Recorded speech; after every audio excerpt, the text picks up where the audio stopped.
Hello and welcome to the Adapt and Survive video series, where we ask members of the travel retail community how they are dealing with the impacts of the global coronavirus pandemic. I'm here with Karen Dee, who is the Chief Executive of the Airport Operators Association based in the UK. Thank you so much, Karen, for joining me today. I really appreciate it. I understand that you recently attended a Transport Select Committee hearing on aviation. Are you able to provide us any news and information on the outcome of that? So the session was yesterday, so it was quite an interesting session with the committee, and what they were keen to explore, and it's the first one back of the new session, so that was quite interesting. They were keen to explore with us, how is the aviation industry being impacted by coronavirus? What do we see as some of the challenges of restarting our industry, which I think is, a really important topic at the moment. And just how we're engaging with government. So it was a really good opportunity for us as the airports and aviation sector to explain some of the things that we've been seeing over recent months. Mm-hmm. I understand John Holland-Kaye, CEO of Heathrow Airport, he obviously has been quoted quite prominently in the press for his comments. Also, Heathrow Airport have recently announced that they're looking into testing passengers' temperatures. What's your reaction to that? That is one of the crucial issues for us. So aviation, as you could imagine, has been hit really hard by coronavirus. We were one of the first sectors to start feeling the impact because, of course, people from abroad, as they went into lockdown ahead of us, we started seeing passenger numbers come down. So, we've been hit early, we've been hit hard. Most airports traffic down by about 98%. And we think that there'll be a bit of a lag in terms of coming back. So what we're really keen for the government to focus on now, as part of their restart work, is what are the standards that we should be applying that are going to make it safe for people to travel and for all of our airport and workers and all of those businesses that work at the airports. What are the standards we should be applying? And how do we go about that? So when John was talking about, temperature testing, there's a whole range of measures out there that we think could help us, because what we're clear about is that social distancing in an airport or any other sort of public transport environment is just not going to be commercially viable for us. So what we're keen to explore with government is, what do we do instead? What does the science and the medics tell us? Is it temperature testing? Is it masks? Is it gloves? Is it, all the things that we were doing previously, like deep cleaning and, hand sanitizing? But I think the other crucial thing for us as a global industry is getting some standards that apply and are accepted globally with other countries. Because it's all very well us, introducing standards here, but if that doesn't reassure the countries that we're flying to, then we won't see those sort of border restrictions being lifted. And that's really crucial. Obviously, if we can't fly anywhere, then, we're in lockdown in perpetuity, which is not something anybody wants. We're key to the recovery of the economy. So, of course. And also, I know that the AOA was very vocal when it came to Rishi Sunak's refusal to bail out the UK aviation industry. What was the reaction to your sort of statements on that? Well, it was really interesting, actually, because we as it started with the Chancellor saying we recognise the importance of aviation. We can see it's being hit ahead of everybody, and therefore we're going to have a package, which we thought was great, good recognition of the importance. And I think for whatever reason that subsequently changed. So, obviously we were really disappointed that we were not going to have that sort of sector specific help. As it turns out, some of the other measures that the Chancellor has introduced, like the job retention scheme, are very valuable to us, and airports and all of the other businesses that we support are making strong use of that, and we've got some views on where that goes once we're into restart, but I think while we were disappointed, we have given them credit for the things that they have done. I think we would still like them to go further. We're still seeking some relief on business rates, because that has, some parts of the industry have received that and others haven't. So we think that there's a strong case for that. And as I said, we're really keen to see that financial support, whatever those measures are, can continue while we're sort of scaling back up. It's very clear that aviation is not going to just immediately bounce back to pre-COVID levels. So what are the measures that government is going to put in place to help us through that sort of lean period for however long that is? You know, hopefully it's a short period, but it's not going to sort of switch back on immediately. You talk of those measures there to help the aviation industry, and of course the duty-free and travel retail business has a huge part to play in the aviation industry in the UK and obviously abroad. I'm sure you can agree that that's also the case, and we have our own trade associations doing a great job of lobbying for representation in a potential support package. What are your comments on that?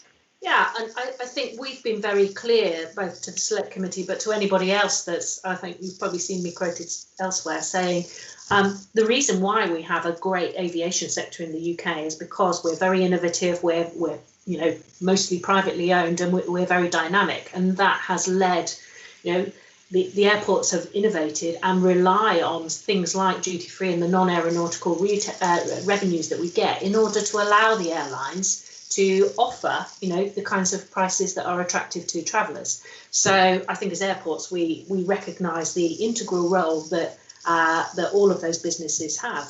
And it's important to passengers. You know, they like that, and they see that as part of the airport experience. So I think our view is that, you know, we want to see all of those businesses be able to scale back up as quickly as possible, because without that, you know, we're not going to see the sort of commercial arrangements that are going to be viable for, you know, airports across the UK. And of course, we've got a wide range of different sizes, scales of airports. The common thing is that non-aeronautical revenue is a key part of all of that. And we work very closely with UKTRF and others to, you know, look at how we're supporting each other, because and similarly with airlines and other industries that rely on us, because I think we like to think of this as a kind of aviation ecosystem.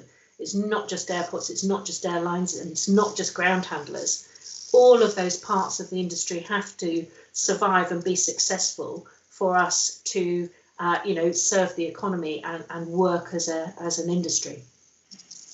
At the end of March, I believe the International Air Transport Association, Director General and CEO, he mooted that the revenue losses for the aviation industry could reach into $252 billion.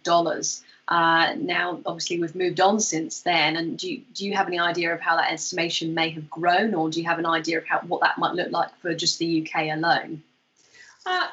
We don't have any figures ourselves for the way it looks for the UK. I think what most people can agree on is that there will be a lag for aviation.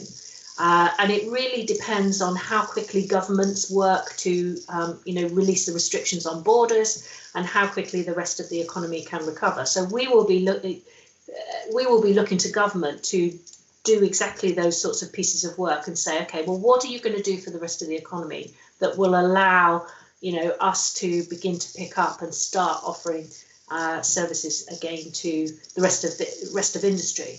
I think what everyone accepts is it's going to be a period of time before we see ourselves getting back to, you know, pre-March figures. You know, 2019, I think Heathrow's figures were record numbers for 2019. It's going to be a while before we get back to that. You know, most people think probably a year, 2 years, depending on what governments do. So it's quite difficult to predict at the moment, because until we haven't yet seen the government's plans for sort of emerging from lockdown. I hope we'll see that very soon. The Prime Minister's talking about publishing things on Sunday, so fingers crossed we see some positive measures and some time frames which will allow businesses to plan, because I think that's the key. We're, as an industry, raring to go, but of course we need all of the passengers to feel confident that, you know, we've got things in place that make it A, safe, and B, attractive to them. So I think we're keeping our fingers crossed for that. Obviously, prior to COVID-19, we were all obsessed with what was going to happen as a result of Brexit, and I'm sure that you were almost relieved at the beginning of all this that there was almost a pin in Brexit. But obviously things keep moving on in the background. And are you still working on clarifications from the government on Brexit and the outcomes for the aviation industry in the UK? Yeah, I think it's really strange, isn't it, for all of us, where we were, really focused our minds at the beginning of the year. 31st of January, we left we're now into transition period, and that legal clock is still ticking. We know that we need a deal by the end of the year. I'm reassured that the Department for Transport, but other parts of government are still engaged in those discussions. So, those discussions with the EU are still happening. Clearly, it's a different backdrop that they're taking place against. But I think that, we've always been, I think, in aviation well placed, because the UK, it's quite unique, actually, aviation. The UK was still doing bilateral negotiations with third-party countries because it's a global business. So the UK government, the Department of Transport, still has all of those skills, and I hope that I know that they are still engaging in all of that work. So it'll be interesting to see where we go more generally with the wider discussions and negotiations. I very much hope that they will, continue to be a priority, because, as we say, we need that certainty before the end of the year. The next question is kind of two-pronged. Obviously, we're trying to be as positive as we can during these very challenging times, and we're trying to find out what potentially the future of air transport will look like when the airports start to reopen. Firstly, have you got an idea as to what that might look like? Staring into your crystal ball, obviously, and also secondary to that, were you happy with how UK airports reacted to this pandemic? Yeah. So if I can flip them, and I'll take the second one first, if that's okay. Was I happy with the way the UK airports reacted? Yes, actually. I think what is clear is that nobody could foresee the sort of scale of the impact this was going to have. But most, airports have all, adjusted their operations to try and conserve cash, but also, to a large extent, a lot of them have tried to stay open, even without, passenger flights, to continue to serve, emergency flights, lifeline flights, medical supplies, cargo, etc. So while a few airports have been forced to close completely, a lot of them have just scaled right back and are continuing to offer those sorts of services to ensure that, we're able to get all of the PPE equipment and other medical supplies in. So very proud of the way that the sector has managed that. It's been a tough time for them, and all for all of the staff that work in those airports. They are key staff, highly skilled often, and we really hope that the job retention scheme will help ensure that they're still available for when we restart. Of course, moving on to restart, that's going to be quite a challenge. I think at the moment we don't quite know how that's going to work. We've had the first meeting with the Department for Transport's new restart and recovery unit, so we're really pleased that they've taken that action to set that up. I think our view is that the key issue they've got to do as an absolute priority is work with us, get some medical advice on what are the standards that we need to apply in order to open up, because I think once we've got that, we can then start to phase that in and make the preparations. Without that, we're sort of there'll be a lag before we can open up. So I think they understand that. We know that we need those discussions, really quickly, within weeks rather than months, and then we'll be able to plan. And what I hope that group will be able to help the industry with is, how do we make that commercially viable? What sort of other measures can government engage with to sort of help prime the economy and get us moving again? Before we had COVID-19, we'd just seen the demise of Flybe, very sadly, and the government at that point was about to launch a regional connectivity review, to look at how do we make sure that domestic connectivity between the regional airports and then also more directly to international markets. What are the measures that government could take to help with that? those measures, once we're past the medical standards and let's get going, those measures are going to be even more important now to make sure that the industry, doesn't lag too far behind and doesn't sort of suffer from all of this. So I think there's some real opportunities for government to help us get moving quickly. Fantastic. Thank you for those really important updates. My final question to you really concerns your advice potentially, or your words of potentially positivity, I guess, to our industry, which obviously is certainly feeling the pain. They're feeling anxious, disheartened, and very despondent right now. Do you have any, as I said, advice or messages of positivity you'd like to give them right now?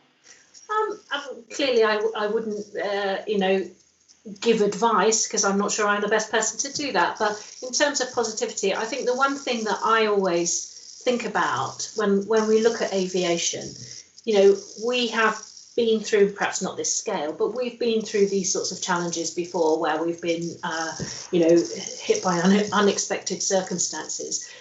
The industry, particularly in the UK, I mean, let's not forget the UK is the third largest aviation market in the world. Aviation is something that we're good at in the UK. We're an innovative business, and we have, highly dynamic companies involved. And that just, for me, gives me some, reason to hope that actually, the UK can lead the way. We will recover from this. It will take some time. It will take a lot of effort. But I think I'm reassured by the fact that, we live on an island. People like to travel. They see the good that it brings, and once we can reassure them that that we've taken all the measures we need to make sure that's safe, they will return. So despite where we are in this, I'm still optimistic that we will get back to a vibrant and thriving industry. Thank you, Karen. I'm sure they'll be delighted to hear that you say that, and thank you so much for joining me today. And I wish you all the good luck in the world dealing with what you have to deal with in the coming weeks and months. And I'd love to hear back from you as we go through this process. Yes. Thank you very much. Thank you, Karen. Thank you.